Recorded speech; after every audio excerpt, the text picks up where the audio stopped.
coule de source vous est présenté par Saur, acteur engagé pour redonner à l'eau la valeur qu'elle mérite.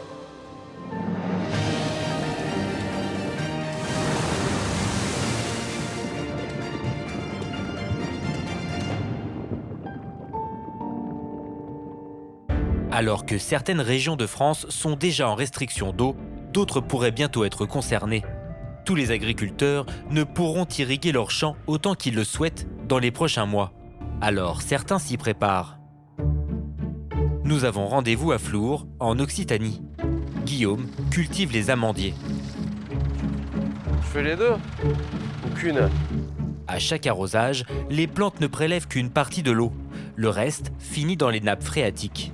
Alors, pour éviter ce gâchis, Guillaume expérimente un nouveau produit qui permettrait de retenir cette eau. Il s'agit de ces petites billes blanches placées dans la terre à proximité des racines. Ça va se gorger d'eau et l'arbre pourra aller puiser donc cette eau dans cette réserve naturelle. Ces billes blanches vont agir comme des éponges et retenir l'eau. 5 grammes de billes permettent de stocker 1 litre d'eau pour l'arbre. La promesse en termes d'économie d'eau, c'est 80% d'arrosage en moins. Si c'est le cas, je pense que c'est une super solution, donc à voir à l'avenir.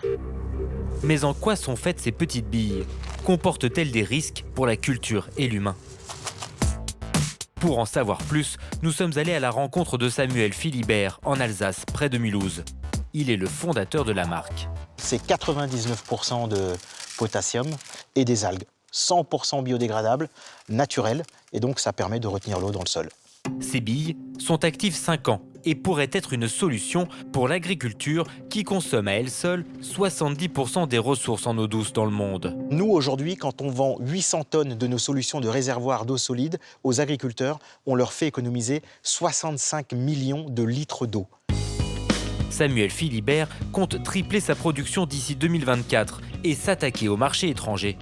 L'Arabie Saoudite et l'Algérie ont déjà passé commande.